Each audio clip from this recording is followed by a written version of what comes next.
It is my honor and pleasure to welcome all of you. This is probably a record-breaking crowd in terms of numbers for us this year. Welcome to our last faculty seminar talk of the fall quarter. It is our great pleasure today to have Professor Rick Banks from the law school. I won't be introducing him. It's actually my pleasure to introduce my colleague and friend, Professor Anthony Antonio from the Graduate School of Education, who will do a formal introduction. Professor Antonio is also the chair of Asian and Asian American Studies here at Stanford, and I want to welcome him to the podium in a moment. I also want to send greetings to you from the director of CCSRE, Professor Jose David Saldivar, who could not be here today, but he sends you his warmest regards. Unfortunately, he couldn't be here, and I'm sure he would have loved to see all of your beautiful faces. This is really remarkable. We hope you will join us in the winter quarter as well. We have a wonderful lineup of talks for the rest of the year. We start up in January, and we actually offer these once a month. So for those of you who have not been with us before, please do join us again, because it's really nice to have this really great energy in the room. So without further ado, I'm going to ask Professor Antonio to come to the podium, and then we will hear from our guest speaker today.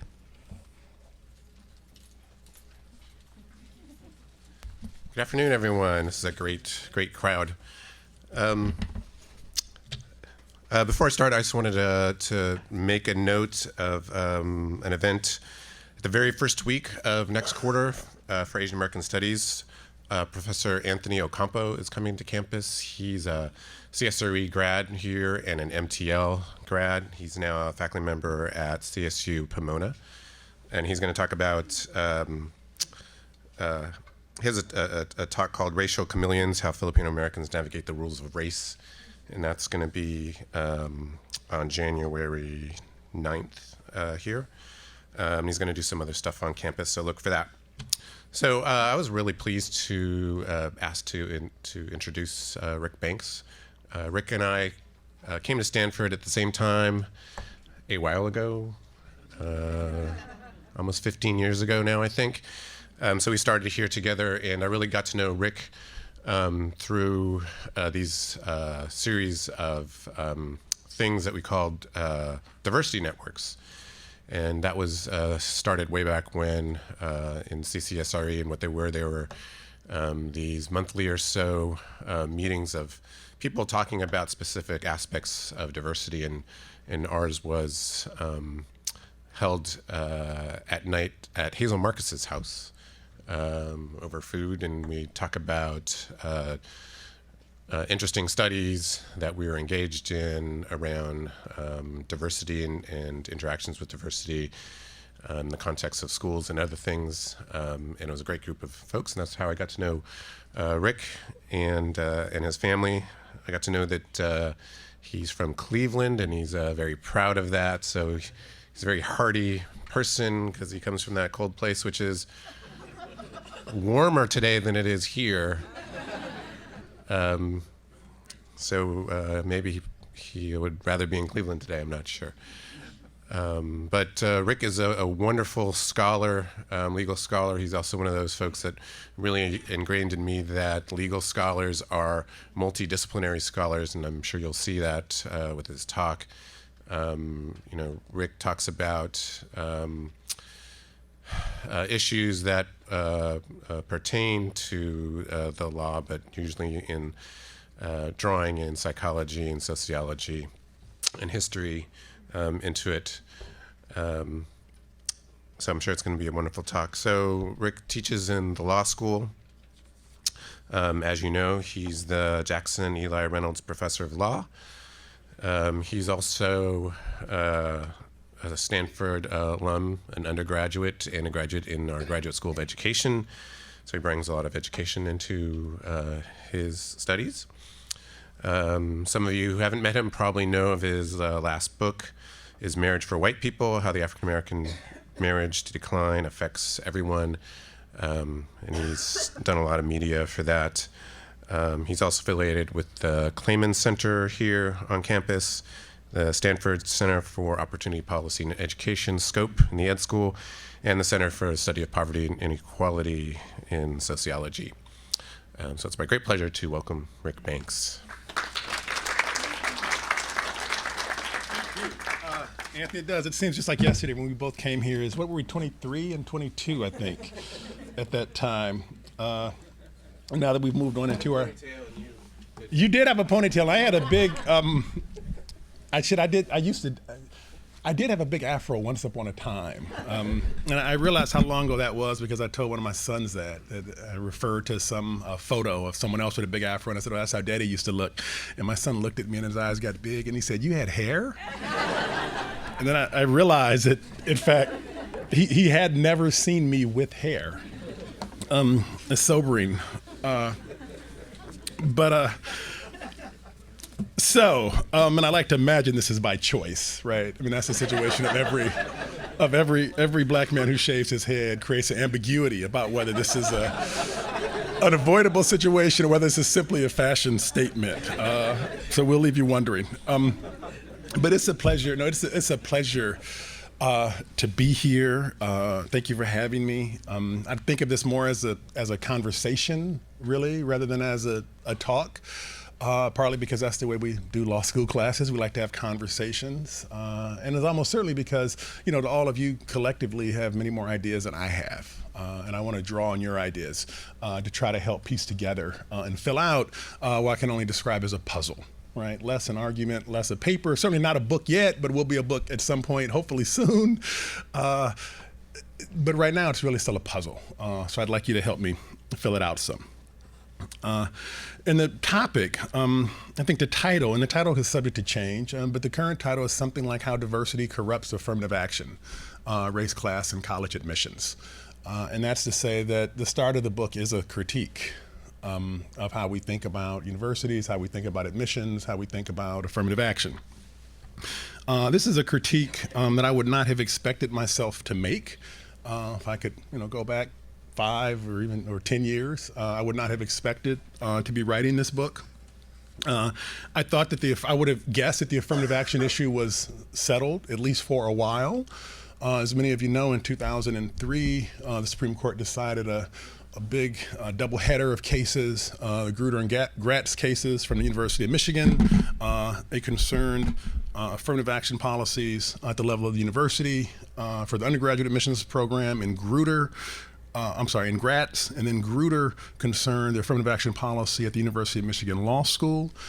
Those represented the first time, it was the first time the court had considered the issue of affirmative action in 25 years since its prior decision in Bakke v. Regents of the University of California, which involved a claim by Alan Bakke against the University of Davis Medical School.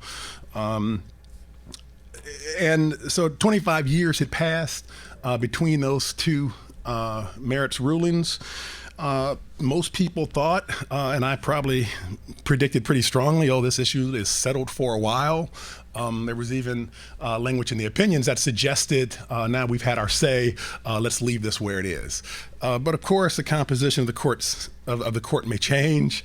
Political controversy about affirmative action did not die down. And just recently, the Supreme Court decided Fisher v. University of Texas, which is a case challenging the affirmative action policy at the University of Texas. I'll give a little bit of background, and I don't know if I'm calibrating that properly. So if there's something that's unclear or something I leave out, just raise your hand. Clarifying questions are always welcome. I'll try to be brief so we can have more discussion. So if I leave something out, clarifying questions are always welcome. Only caveat is that I determine what's clarifying. Fisher v. University of Texas was decided just this past term. That involved a challenge to the affirmative action policy at the university. And the university, because of an earlier judicial decision in Texas, had actually instituted what's known as a 10% plan, where 10% of the students, or top 10% of students in their high school classes in every school in the state is granted admission to the university system. One question there was whether the court would use that as an opportunity to strike down the affirmative action policy, right? Just sort of reasoning that, well, you already have this 10% plan in place that doesn't take account of race per se. Why do you need an affirmative action policy? So there was Great concern about that case. I shared a lot of that concern. In fact, we convened a group at the law school prior to the decision to sort of create an action plan for after the decision. That group included the leaders of the Mexican American Legal Defense Fund, MALDEF, and the Leadership Council on Civil Rights, Wade Henderson, and LDF, and a lot of other groups, including some local groups, Eva Patterson, whose local was involved there. And we had this big group convened, and we were all trying to plan out, okay, what's going to happen after the court issues this ruling? And then it was a non-event, right? Because the court did not eviscerate affirmative action or prohibit affirmative action, but it did signal very clearly, in fact, I think that the days for affirmative action are numbered. And it's signaled in this case in the same way it is signaled earlier in some cases involving the Voting Rights Act, that we're going to do a little bit now, but don't be surprised that we might go farther later. So the case was still concerning, even though it wasn't the bombshell that many expected. This term, there's another case pending before the Supreme Court, which some of you may know, which also involves the University of Michigan, and in particular, or more generally, the state of Michigan. Michigan is one of a number of states now, more than half a dozen, that have prohibited affirmative action through state law. We have such a prohibition here in California, Prop 209. Other states, more than half dozen other states have such prohibitions. That number is likely to grow. Public opinion polling data suggests that support for affirmative action is, shall we say, less than robust. And there are many opponents out there. So in the University of Michigan case, we had a prohibition, statewide prohibition on affirmative action, which was challenged. And the plaintiffs argued that the state, by prohibiting affirmative action, had violated the rights of those groups who would benefit from affirmative action. In this case, relied on some very old rulings, especially given how young Anthony and I are, from the 60s and 70s, very old rulings. And the courts very surprisingly sided with the plaintiffs. Right, the court sided with the plaintiffs and said that under constitutional doctrine, the statewide prohibition on affirmative action is itself invalid as a denial of rights. And this ruling was contrary to the ruling that we saw out here after Prop 209 passed. We had precisely the same sort of debate after Prop 209 passed. Initially, there was a district court judge who sided with the plaintiffs and invalidated Prop 209. When that case went up to the Court of Appeals, the Court of Appeals said, oh, no. Prop 209 is perfectly legitimate, at least it's constitutional. But the Court of Appeals in Michigan decided along with the district court here. Right, and that's that was a very surprising ruling. I don't know anyone who would put money on the other, and the expectation now is that the Supreme Court is going to overturn the Court of Appeals and invalidate the statewide prohibition of affirmative action in Michigan. I'm not sure. It's not clear how far they'll go beyond that, but it's almost certain they'll do that. I don't know any knowledgeable lawyer who would bet that the Supreme Court would strike down the law that prohibits affirmative action. So that's just a kind of the legal background, and what brings me to this issue, which is a very live issue. Personally, it's also a live issue for me. I mean, there's always a biography behind the scholarship. And I just recently agreed. I went to an all-boys school in Cleveland, K through 12 school, university school. I just recently agreed to serve on the board there, partly because that way I can go home to Cleveland and then I'll have a good time when I do that. But I just recently agreed to serve on the board. But the real reason I agreed to serve on the board was because I do owe a lot to this school. You see, this school actually is what first accounts for me being a beneficiary of affirmative action. See, I was a beneficiary of affirmative action long before I knew what affirmative action was. Right? This is a school that was founded in the late 19th century all boys in the city of Cleveland. It was a school where the elite of Cleveland went. There were Rockefellers there. We used to joke when we were in school, one of my classmates was the kid whose father started Mr. Coffee, which is a company called North American Systems. North American, I think, was Mr. Coffee. I may be getting some of these guys confused now, but there were, it was just a school of the elite. And all the people who went to the school when it was founded were pretty wealthy. And they all lived in suburbs that were far away from the city, where you had rolling lawns and majestic homes. And my family didn't live in such an area. In fact, I went to a public school in the city of Cleveland, where I met a wonderful little young lady who I would run into later in life. We now have 3 children. But at that public school, that public school was an all-American. It was an all-black school in inner city Cleveland, and most of our parents hadn't been to college. Most of our parents were just working people. Some people had mothers who stayed at home, but many only had one parent. I only had one parent. My mother had died when I was young, and we were all in that school. And the schools in the city of Cleveland they were better then than they are now, but they weren't close to offering the opportunities that were offered at the fancy private schools in the area. And so there were all these black kids in the city. Some of us at least we thought we were smart. But we were in these schools where we would have remained had it not been for one man in particular, Stephen Jones, who was the director of the middle school at University School, who decided that it would be a good thing to go into the inner city and to recruit some kids. And all of the kids in the inner city on the east side of Cleveland were black. That's the way it worked in that day. And the suburbs were almost all white. That's the way that worked. So they went into the city and they recruited these kids.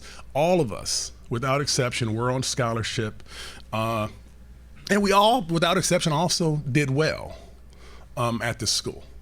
And that's the school that made it possible, right, for me and my friends to go to places like Stanford, where I went, and we had I had a number of other classmates who also went to Stanford. Others went to Harvard, Cornell, Columbia, University of Virginia, lots of big name schools. And those schools in turn were launching pads for them. And these were lives, quite simply, that would not have been possible were it not for the education we received there. And that education would not have been possible if it were not for affirmative action. And I just mean affirmative action in a literal sense. We can talk about how to define it, but affirmative action in the sense of someone did something. They didn't just open the doors. They actually did something and went out. They found someone. They wanted to bring people in. And they wanted to bring people in who would not have had that opportunity. So that's what brings me to this. It's also what fuels some of my qualms or some of my critique, I guess you say, about affirmative action. And I'll just kind of run down these. And again, I want to have a discussion rather than talk at you. So when Stephen Jones came to Gracemont Elementary School to recruit Ralph Banks, as I was then known, and Daniel Coles and Tony Paul, he wasn't searching for diversity. Diversity actually wasn't a term, and I hate to admit this, but this was even before Bakke was decided. Diversity became the term when Bakke was decided. Prior to Bakke, folks weren't thinking in terms of diversity as the rationale, as the animating principle of affirmative action. Right? What the people in University School were thinking was opportunity and inequality. They felt that there was something wrong to be a school with all these resources that sits out in the suburbs, right on the verge of a mostly black and mostly poor, increasingly poor city, and keep the resources to themselves. Thank you. They felt there was something wrong with that. So they wanted to provide an avenue for opportunity and to try to address some of the inequality that they saw around them. When Bakke was decided in 1978, there were actually a lot of arguments that there were a number of rationales that the university put forth for affirmative action. University of California, Davis wasn't itself thinking about diversity. And it's kind of the same way that is brief aside in Brown, so Brown was Kenneth Clark was became in the studies of the Dowells, that became kind of the linchpin, at least in the public mind of Brown, where an opinion says that, their hearts and minds will be harmed in a way unlikely ever to be undone, but the thrust of the argument in Brown was not about the psychological harm of segregation. It wasn't the thrust of the argument, but the court made that central. So too in Bakke, the thrust of the argument by the University of California, Davis was not, diversity is so important, you need to allow us to take race into account. The thrust of the argument was actually to reduce, and this is quoting from the opinion, to reduce the historic deficit of traditionally disfavored minorities in medical schools and in the medical profession. That's first. Second is to counter the effects of societal discrimination. Third, to increase the number of physicians who will practice in communities that are currently underserved, which is to say minority communities. Fourth is to obtain the educational benefits that flow from an ethnically diverse student body. That was fourth on the list, and there was actually a lot more that the university had provided to fill out those first rationales. But diversity was at the bottom of that list. In the aftermath of Bakke, though, diversity became the central rationale. Everyone rewrote their manuals, their policies, redid their practices to emphasize the preeminence of diversity. And the reason they did so is simple, because Justice Powell rejected every rationale that the university had offered other than diversity. All those other rationales having to do with inequality and discrimination, all that, he rejected those. We can talk about why, but he rejected all of those. Said the only rationale that you can rely on is diversity. And then when university leaders, of course, go to talk to their council, the council says, well, here's what we have to do. And that's what they did. But I have qualms about that. And one is that I think it misdescribes really what's at stake in affirmative action. It misdescribes what's at stake at college admissions, directs us to think about this whole process in the wrong way. In particular, it causes us to think about race less in terms of inequality, more in terms of, and more in terms of difference and culture. And I think that's the wrong move.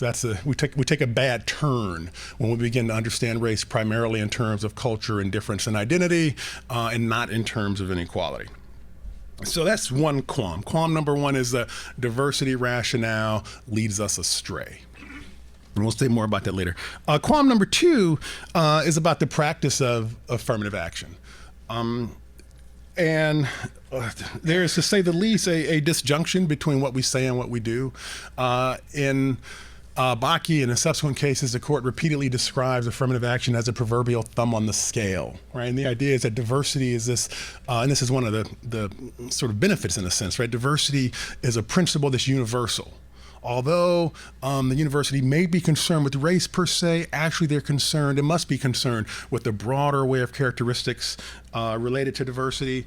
And while, an African American from Cleveland, right, might be considered diverse, so too, right, might a white applicant from Kansas, or so too might, somebody else from someplace else, right? And the rhetoric is, it's almost as though, everyone gets the benefit. This is something that is as likely to benefit the white applicant from Kansas or the white applicant from Cleveland as the black applicant from Cleveland. And in fact, that's just not true. It's not how we implement diversity. It's not how universities implement diversity. And it's not how we even think about affirmative action. Yet this has been an approach which has been promoted by the Supreme Court's doctrine, even endorsed, if you will, by the Supreme Court's doctrine. One of so these cases, there are two big elements, right, in the affirmative action cases. One is the rationale, right? And diversity is the rationale. But then the other question is, how do you implement affirmative action? How do you actually do it? And the choice there is basically between a points-based system, which is what was used by the University of Michigan undergraduate admissions office, and a holistic evaluate everything sort of system. And the court told the University of Michigan, and this was reaffirmed in Fisher, that you can't have a points-based system.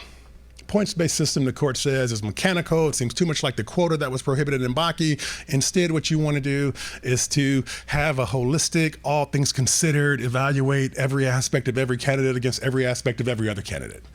And that's impractical for one, but that's also in requiring universities to do that, the court is also choosing an opaque process over a transparent process.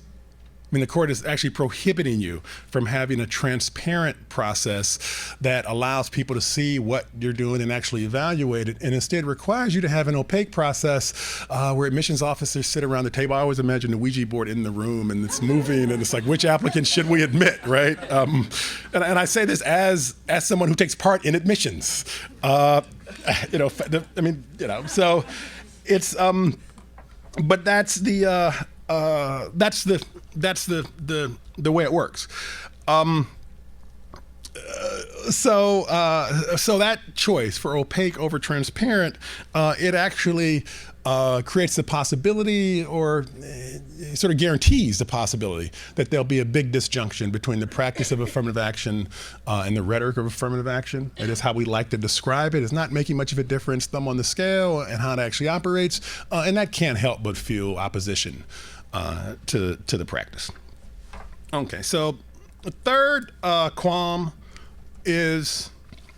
relates to the beneficiaries and the administrability of affirmative action.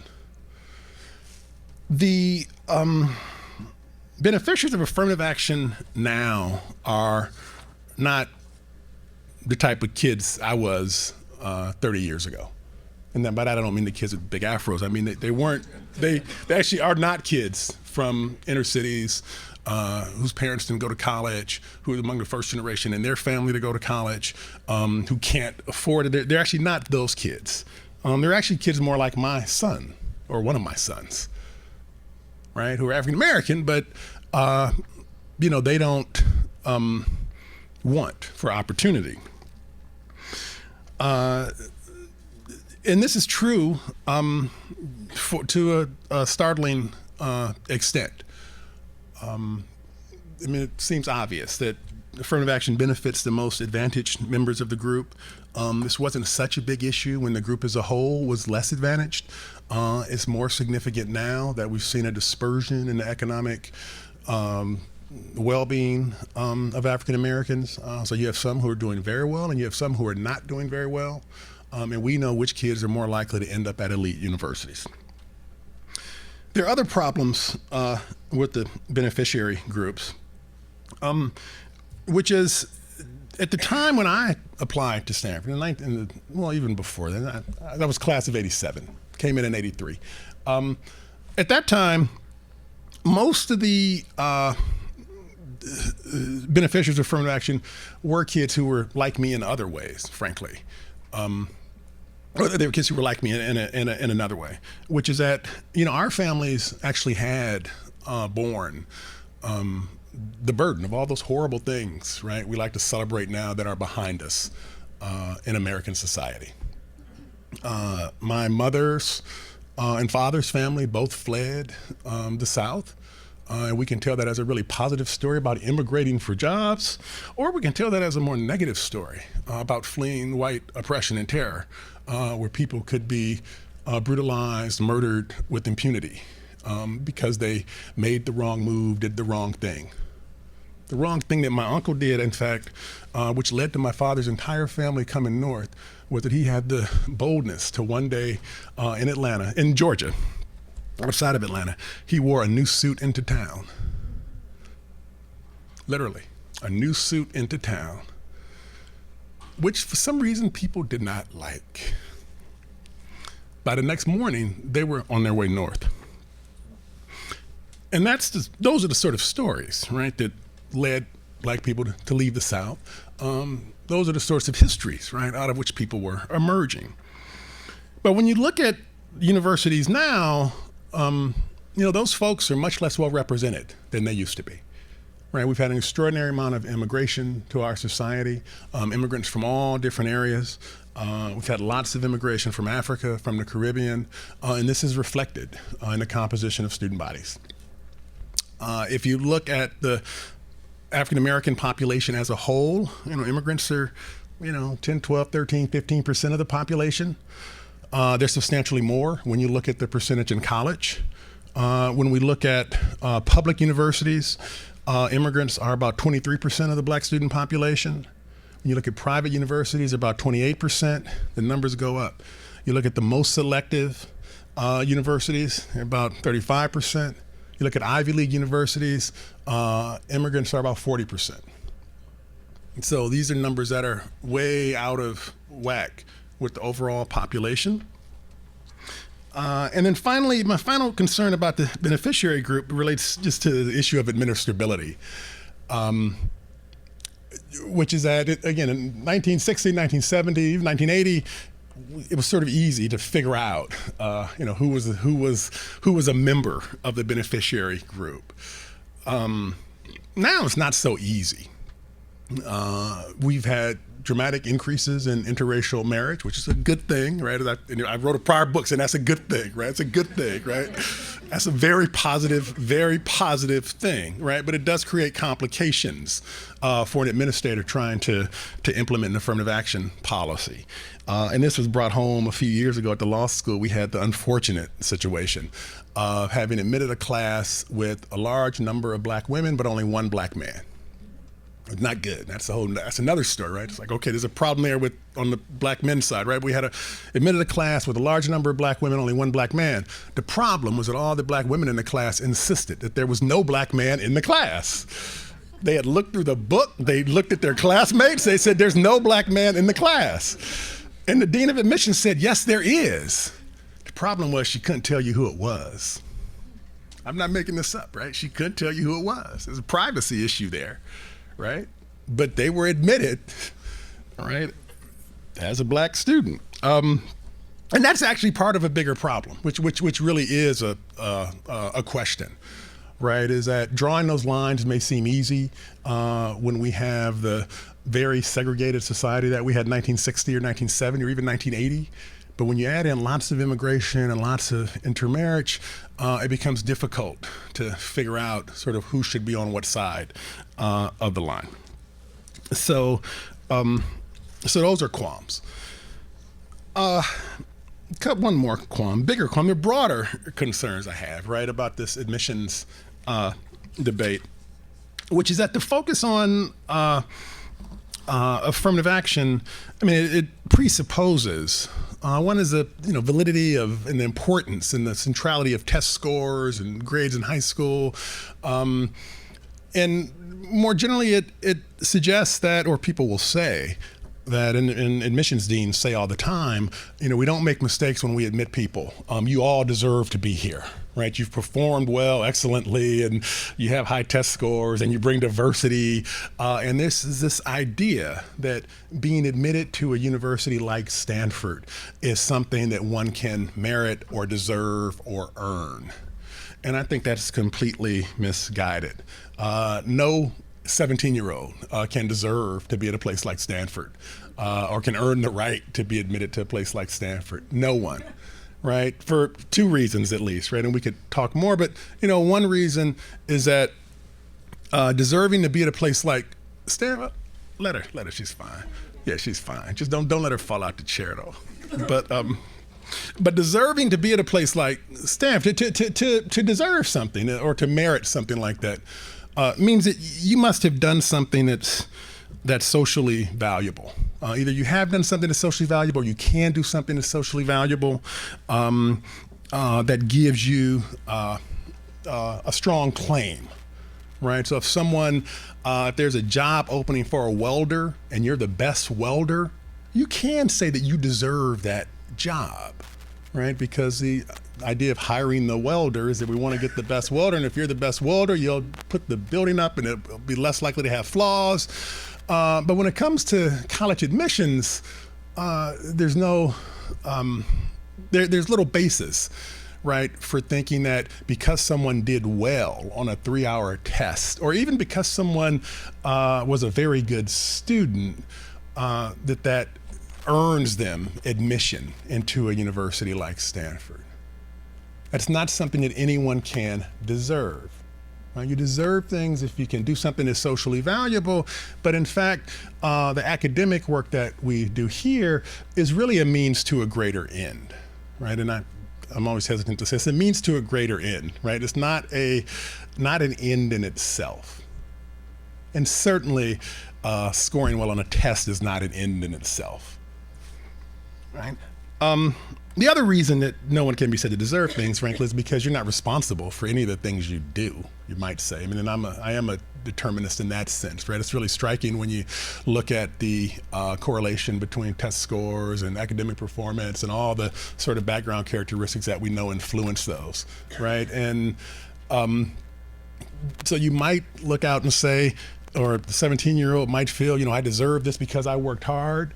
And then you might respond, well, actually, you won the genetic lottery, is what you did. Or, you happened to choose the right parents. Or it was really fortunate that you chose to grow up in that school district because that made a big difference, right? So there are always, and this is true for all of us, right? We're all living on unearned advantages, which is nothing we can do about that, right? We're living on unearned advantages, which is just to say that it's not the right way to think about college admissions to ask the question, well, did he deserve to be admitted, right? Was it something that someone earned as though it was a prize that we're giving out? Not the right way to think about admissions. And so then what is the right way?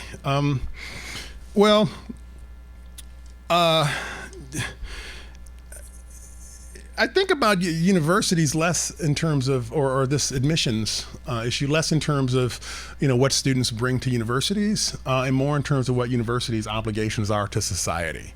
So it's really less in terms of what universities should be permitted to do, and more what should universities be required to do, or what should we require of them? What should we call for universities to do? Universities represent an extraordinary amount of public investment. This is true for public institutions, of course, right, which receive money directly.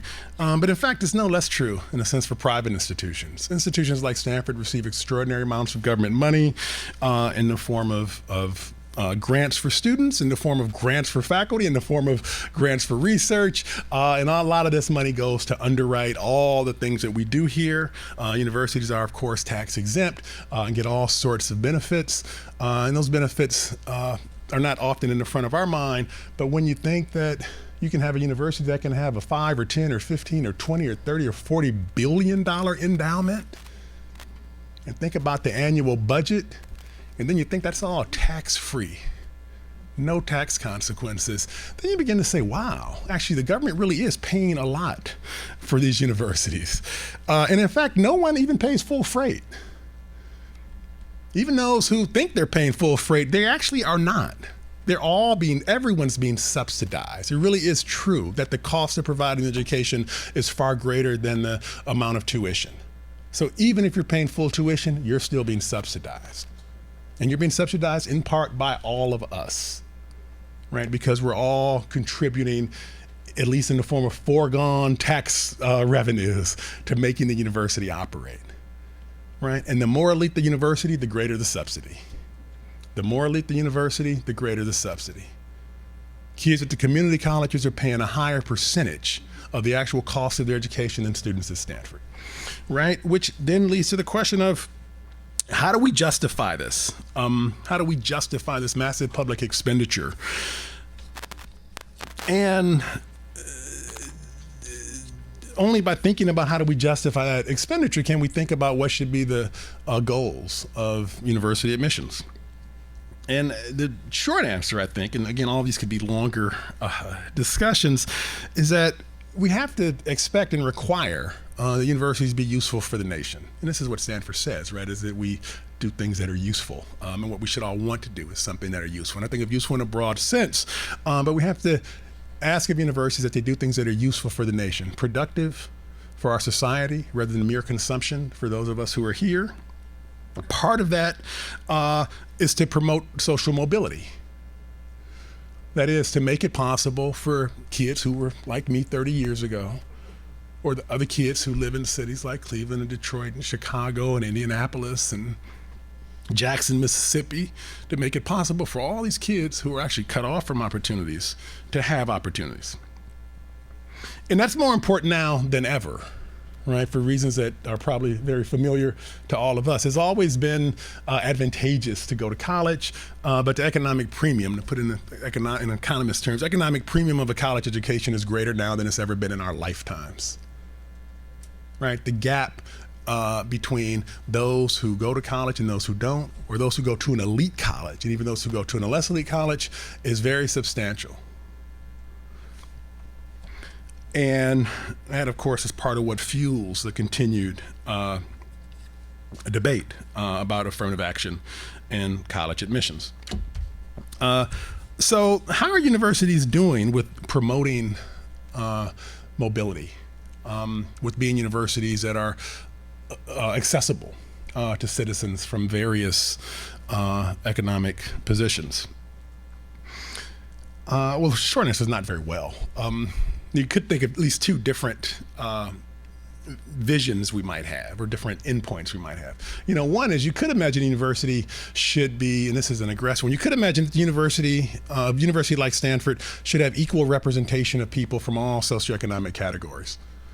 So we have 20% of the students come from the top quintile of earners, their families are in the top quintile, 20% from the second, third, fourth, fifth, all the way down, right? Just have proportionate representation. Right? You could imagine that. But you might say, oh, maybe that's too ambitious, right? Because in fact, of course, achievement and just ability to do the work, right? And you do want everyone to be able to do the work. Ability to do the work is not going to be evenly distributed across earnings categories for obvious reasons, right? People who have more money are able to pay for better schools, they're able to buy houses in better school districts, they're more likely to afford tutors, they're more likely to be able to help their children themselves with their homework. There are all sorts of reasons that we would expect achievement to differ across earnings quintiles. So then we might offer a less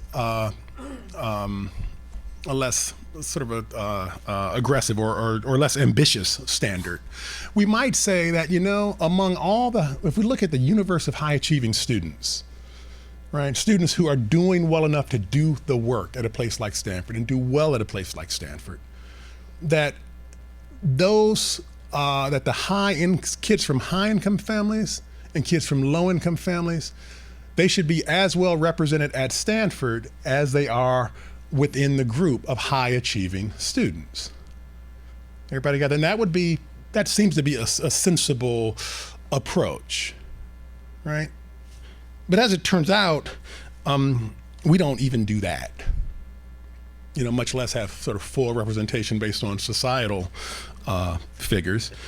If you look at the universe of high achieving students, and a lot of this is based on research done by our colleague here, Stanford, Carolyn Hoxby.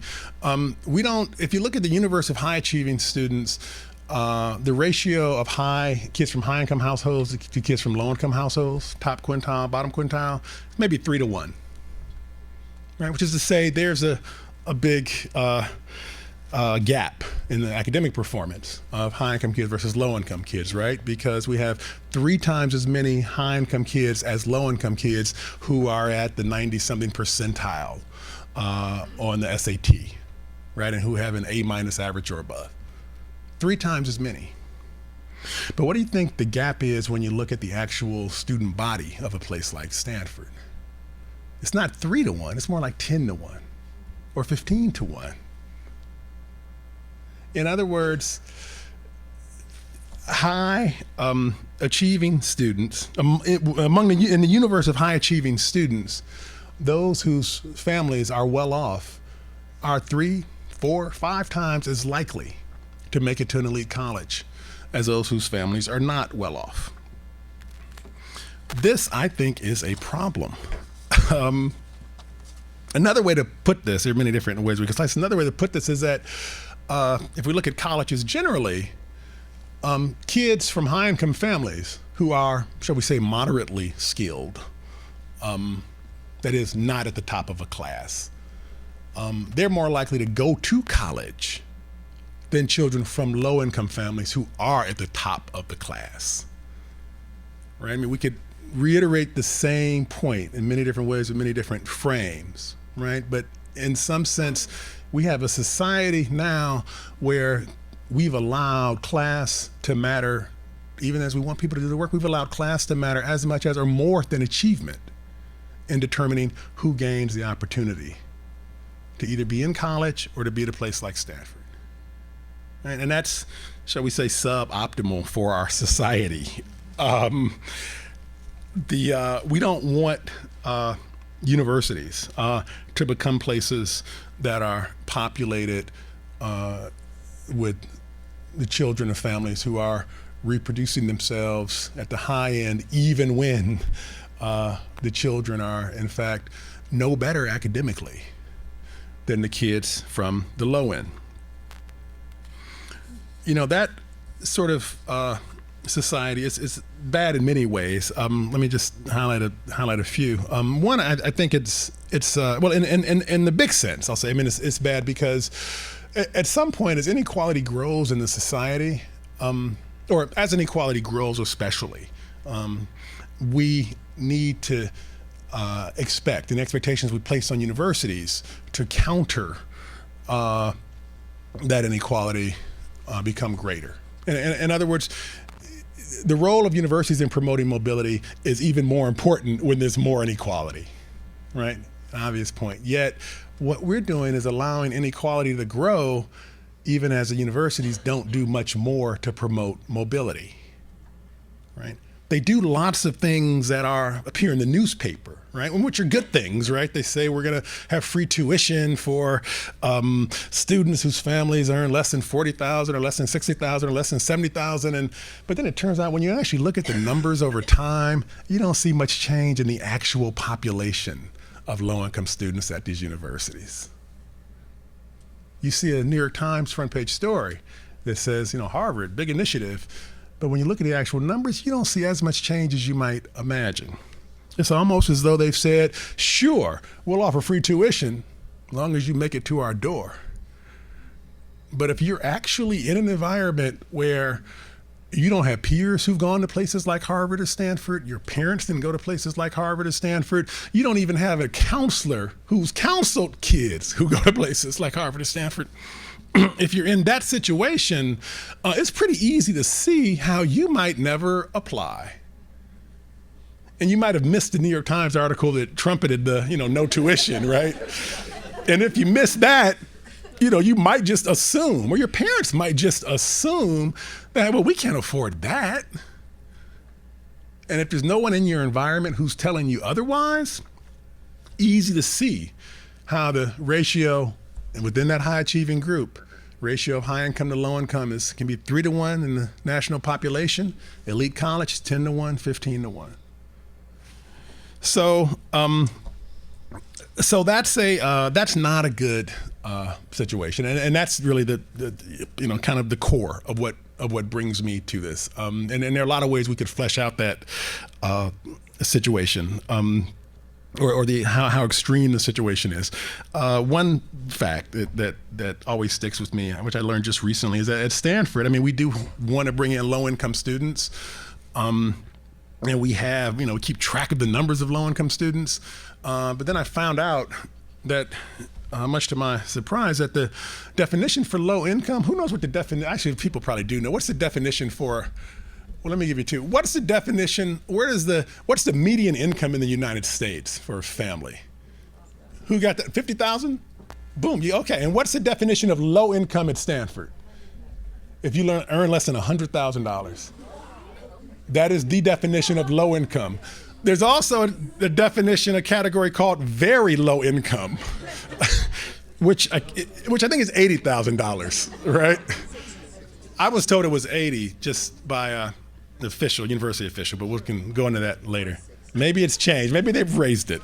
Okay, but that's just a sort of example of where we are. And this is bad. And this is bad for our nation, because I think it really is a point. It really is a case that if you keep having a system where the inequality is growing and growing and growing, and it begins to appear to people that the opportunities to move through that system are not so great, that the system is very sticky, that the rich people tend to stay rich and the poor people tend to stay poor, at some point the system will stop working.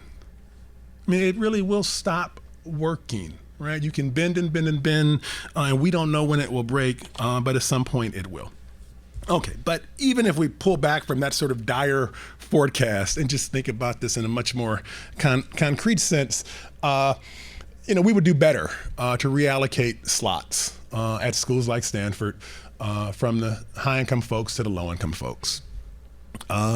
Short story is that the low-income students, and I think of these as low-resource students, high-income, low-resource students, HALR, high-income, or high-achievement, low-resource students. These HALR students, I don't know if that means holla or holler, but these students actually, there's research on this, these students actually gain more from going to an elite college than their high-income counterparts. Right? Let me just be clear, right? And if we're thinking about the university adding value to the society, we actually want to deploy university resources and grant admission to the students for whom the university will make the most difference, right? Substantial research suggests that low-income students gain more than high-income students from attending elite universities. And there are a lot of intuitions we might have about why that might be.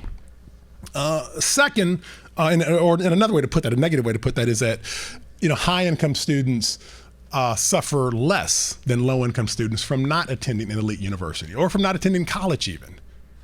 Right. In other words, if you look at kids at a given skill level, and this could either be the super high level or it could even be a lower level, and you say, well, how is college going to affect them? It makes a bigger difference for the low-income students than it does for the high-income students to go. But the high-income students suffer less from not going than the low-income students, right? And we could intuit a lot of reasons why this might be so. Other social supports and family factors which buffer the children of the affluent, but don't buffer the children of the poor. We used to say this, and we still do say this about, in high school, a lot of my friends, and, we had a school that had a African-American population, but it's mostly white at that time, very elite.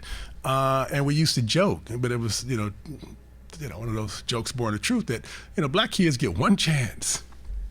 And there were some black kids who came to the school and didn't do well, right? Not in my immediate peer group, but kids who came to our school and they didn't do well, and then they just went back to Glenville High School, right, or somewhere in inner city Cleveland.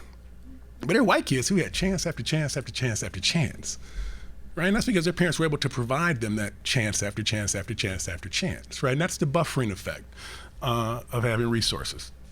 So,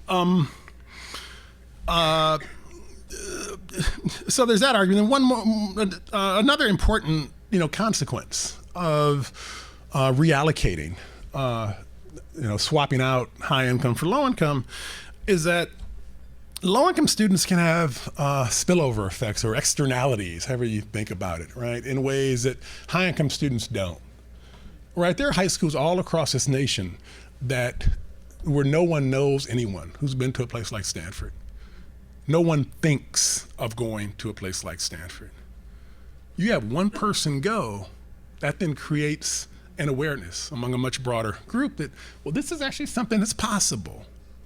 I thought I couldn't afford this, but he did it, and his family is no better off than mine. I thought that I wouldn't be able to do well there. Oh, well, he did well there, right? I mean, this is actually the same sort of story that Michelle Obama tells. Growing up in inner city Chicago, and she's a good student. She didn't know much about Princeton. And how did she find out about Princeton? She found out about Princeton because her brother went there. And she said, well, he can do it, I can do it, right? And that's the way that works, right? And high status families already have this knowledge, right? But there are many families, the majority of our society, in fact, are families that don't have that sort of knowledge. They don't have that sort of social capital. They're not connected to people who've been in institutions like this. And that would be a good thing to allow those spillover effects or those externalities to occur. And some people even argue, some researchers say, there's some research that even suggests that the college admissions scheme, by bringing in these kids who might not have been there before, that can actually shape high school performance for other kids, right? Because now those other kids hear about it and then they think, well, maybe I should work a little harder because this actually is a possibility, which I never thought was a possibility. It is something that is a possibility. And there's actually some interesting research that suggests that there may be those kind of downstream effects. So that's important to keep in mind. And I hate that I can't see what time it is, but I'm going to stop here soon. So, and let me just say, so this is all, this is about the importance of expanding opportunity for those who have low resources. I started off by saying that one of my qualms about the affirmative action debate and about diversity was the way that diversity encourages us to think about race. It encourages us to think about race as difference or as culture rather than in terms of inequality. Related to that is that we continue to have this, to cling to this divide or this dichotomy between race on one hand and class on the other. Right, and we hear that income is now becoming more important than race. Gaps in achievement based on income have eclipsed gaps based on race. And that's yes and no. That's true and false. It's actually true, right? If you control for race, or rather, if you control for income, right, and then you control for race, that we have greater gaps in achievement based on income than we do race. But if you just look at SAT scores, say, and you say, well, what's the gap between blacks and whites, and then what's the gap between those who make $40,000 and those who make $100,000? Actually, the race gap is bigger. The race gap is bigger. And that's kind of without controlling for everything, right? The race gap is bigger, which is to say race is still very much a matter of resources. And so when we talk about kids who don't have opportunity and kids who lack resources, we should not only think in terms of income, but that's the simplest way. I mean, if we actually are really thinking of, well, what are all the resources that help kids to achieve? Income is the start of that, but it's not the end, right? We would then, of course, we say, well, what about wealth, which is a store of income over time. You'd have to take that into account. And in fact, there's some research that suggests when you take wealth into account, the race gaps in achievement actually disappear. Because while there is a black-white income gap, that is dwarfed by the black-white gap in wealth. Then we might also consider parent education. We might also consider family structure. We might also look beyond the actual family and to look at broader community characteristics. We might look at the characteristics of the census tract in which someone lives. We might look at the characteristics of the high school that they attend. Are there lots of other kids at the high school who are disadvantaged? We might look at extended family even. We might look at how other sort of family peers are faring. We might even look at grandparents. Turns out, this has come up a number of times recently, and in this book I do want to blend academic and personal anecdote. It comes out recently. We have it's come up for me recently, we have a lot of grandparents who are paying a lot of bills, basically, in our society. Turns out, based on my very non-systematic study, right, that if you go to any independent secondary school, all the schools around here, they're private schools. Non-trivial numbers of grandparents are paying for stuff. Non-trivial numbers of grandparents are actually paying the bill, right? And this is just an obvious one, which very affluent people can help their grandchildren. But grandparents also do other things that are really valuable for children. And these are likely to influence children's achievement. And these are also characteristics that differ across class. Differ across class and across race.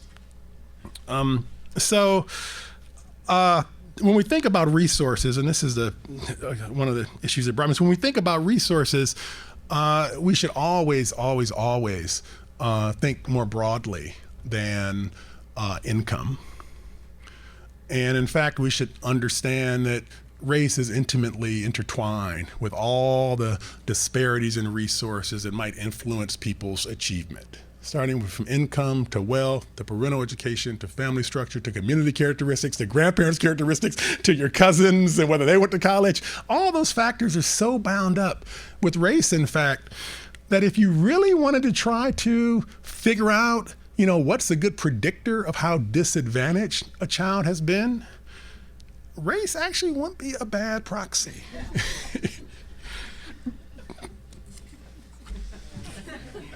That's sad to say that, right? But it actually wouldn't be a bad proxy. But our goal should be to try to, and I do hope we can do this. And the big, the big question, which I won't answer, if you all have ideas, is, how do we make this happen, right? I mean, how do we make it so that if you are a good enough student that you could thrive at a place like Stanford, or MIT, or Harvard, or Columbia, or NYU, or Virginia, or Michigan, or Texas, or all these schools. If you are a good enough student that you can thrive, your opportunity or the likelihood that you will be there not depend on your family's economic situation or their resources. How can we make that possible so that at the very least, those kids are as well represented in elite university populations as they are in the population of high achieving students? So that's the question, and I want to hear what you have to say. Thank you. Okay.